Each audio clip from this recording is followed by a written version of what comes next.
ब्राह्मण शिक्षण मंडळाच्या ज्ञानानंद शाळेला ICSE बोर्डाची मान्यता. ठाणे शहरात शैक्षणिक क्षेत्रात गेली 89 वर्ष अग्रेसर असलेली ब्राह्मण शिक्षण मंडळ ही संस्था उत्तरोत्तर प्रगती करत आहे. मंडळाच्या वीर सावरकर पथ येथील ज्ञानानंद स्कूल व junior college of science and कॉमर्सला ICSE बोर्डाची मान्यता मिळाली असल्याची माहिती आज एका पत्रकार परिषदेत मंडळाचे चिटणीस केदार जोशी यांनी दिली. सन 1935 साली विजयादशमीच्या मुहूर्तावर प्रारंभ झालेल्या ब्राह्मण शिक्षण मंडळाचा ज्ञानयज्ञाचा प्रवाह अखंडितपणे आजही कार्यरत आहे. ठाणे भूषण चिटणीस स्वर्गीय नंदकुमार जोशी साहेब आणि तत्कालीन विश्वस्तांच्या अथक परिश्रम आणि मार्गदर्शनामुळे आज संस्था प्रगती पथावर आहे. नवीन पिढी आणि देशाची शैक्षणिक गरज ओळखून तसे शिक्षण देणे हेच ब्राह्मण शिक्षण मंडळाचे ध्येय आहे. ठाणे शहरात संस्थेच्या शाळांचा शाखा विस्तार वर्धिष्णू असाच आहे. महाराष्ट्र विद्यालय, वर्तकनगर माध्यमिक विद्यालय, कैदल मराठे प्राथमिक विद्यालय, ब्राह्मण विद्यालय, पूर्व प्राथमिक वर्तकनगर, ब्राह्मण विद्यालय पूर्व प्राथमिक व प्राथमिक विद्यालय चरई या मराठी माध्यमांच्या शाळा आहेत. इंग्रजी भाषेचे वाढते महत्त्व लक्षात घेता 1998 मध्ये घंटाळी येथे इंग्लिश मीडियम स्कूल आणि 2006 मध्ये ज्युनियर कॉलेज स्थापन करण्यात आले. 2019 मध्ये ICSE बोर्डाची ज्ञानानंद स्कूल व junior college of science and commerce विद्यालयाची स्थापना वीर सावरकर पथ ठाणे येथे करण्यात आली. या शाळेला ICSE बोर्डाची मान्यता मिळाली असून ज्युनियर KG ते इयत्ता 9वी पर्यंत वर्ग नवीन शैक्षणिक वर्षात सुरू होत असल्याची माहिती केदार जोशी यांनी दिली. ज्ञानानंद स्कूलमध्ये संपूर्ण वर्ग हे डिजिटल वातानुकूलित आहेत. फिजिक्स, केमिस्ट्री, बायोलॉजीच्या स्वतंत्र लॅब आहेत. विद्यार्थ्यांसाठी विशेष IT विभाग आहे. प्रशस्त वर्गाबरोबर मैदानी खेळासाठी मोठे मैदान आहे. वाचण्यासाठी स्वतंत्र लायब्ररी आहे. अग्निसुरक्षा आणि CCTVचे जाळे येथे आहे. लहान मुलांना शिक्षणाची आवड निर्माण व्हावी म्हणून त्यांच्या मनोरंजनाच्या दृष्टीने आकर्षक वर्ग सजवलेले आहेत. संस्थेच्या अध्यक्षा श्रीमती नमिता सोमण, उपाध्यक्ष श्रीराम देव, खजिनदार सुभाष लिमये, विश्वस्त हेमंत दिवेकर आणि संस्थेचे सर्वच पदाधिकारी यांच्या मार्गदर्शन आणि प्रेरणेमुळे ब्राह्मण शिक्षण मंडळ शैक्षणिक क्षेत्रात उत्तम कार्य करत आहे. BSM म्हणजेच ब्राह्मण शिक्षण मंडळ जे ठाण्यातली आता जवळजवळ 90 वर्ष पूर्ण होत आहेत ज्या संस्थेला, त्या संस्थेचं नवीन रूप म्हणजेच ज्ञानानंद स्कूल ही इंग्रजी माध्यमाची सेल्फ फायनान्सची शाळा ज्याची मान्यता आम्हाला 2019 साली मिळाली. ती आम्ही शाळा उघडली होती कारण आम्हाला ICSE बोर्डाची एक शाळा सुरुवात करायची होती.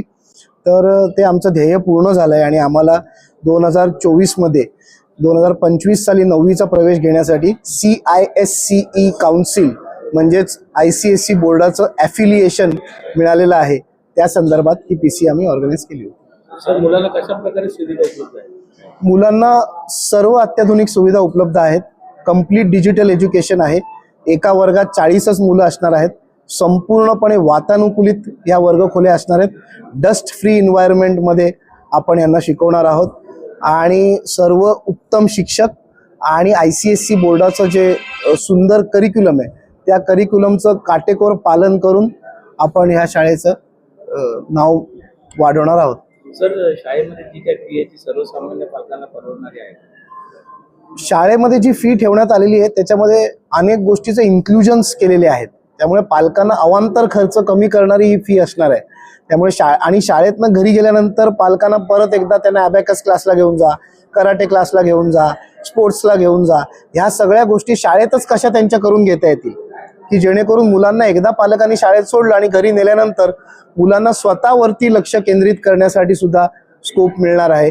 आणि ह्या सगळ्या गोष्टी शाळेतच झाल्यामुळे त्यांना अवांतर खर्च पण वाचणार आहे. त्यामुळे ते एकूण एक जर आपण विचार केला तर विद्यार्थ्यांना आणि पालकांना खूप त्रास होईल आणि अशी ही फी नसणार आहे आणि परवडणारीच फी असणार आहे. पालकांना काय आव्हान? पालकांना हे आव्हान करीन की तुमच्या घराच्या जवळची शाळा निवडा. मुलांचा कमीत कमी वेळ ट्रॅव्हलमध्ये जाईल याचा विचार करा. मुलगा घरातनं बाहेर पडल्यावरती 20 ते 25 मिनिटात जास्तीत जास्त शाळेत पोहोचला पाहिजे आणि शाळेतनं बाहेर पडल्यावरती 20 मिनिटात घरी पोहोचला पाहिजे. आणि आपलं अजून एक गोष्ट इथे महत्त्वाची आहे की इथे आपल्या जे धार्मिक कर्मकांड असतं, जसं आपण इथे गणपती फेस्टिवल साजरे करतो, आपण एकादशीची मोठी फेरी काढतो, त्यामुळे जरी ICSE शाळा असली तरी आपलं जे धार्मिक कर्मकांडांशी जोडून घेणारे हे ब्राह्मण शिक्षण मंडळ आहे, त्यामुळे त्या सगळ्या गोष्टी सुद्धा इथे शिकवल्या जाणार आहेत.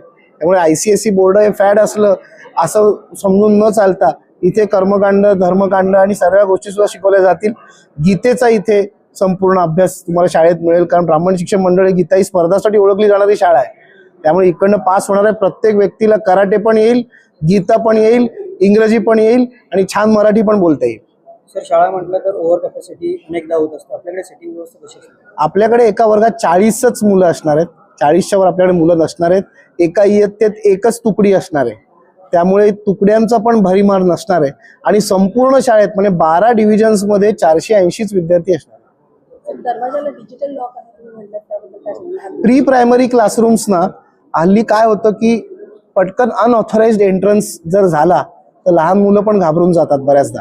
आणि बऱ्याचदा असं म्हटलं जातं की प्री प्रायमरी क्लासरूम्स हे ग्राउंड फ्लोअरला असावेत, मुलांना कमीत कमी जिना चढायला लागायला हवा, कारण लहान मुलं जिन्यातनं पडू शकतात. पण त्याच्यासोबत ते ग्राउंड फ्लोअरवर ठेवल्यामुळे त्यांना एक सिक्युरिटी रिस्क निर्माण होते की पटकन एखादा माणूस आत आला आणि ते मूल चिमुकलं असतं, ते घाबरू शकतं किंवा काही चुकीचा अनर्थ होऊ शकतो. त्यामुळे ह्याला आपण बायोमेट्रिक लॉक सिस्टम केलेली आहे, ज्याला फक्त प्रिन्सिपल, शिक्षक आणि एक जी आया म्हणून जी शिपाई असते, की ज्यांना सेविका आपण ज्यांना म्हणू, की जी त्यांना ओळखीची असते, त्यांच्याच अंगठ्याने ते उघडता येतं.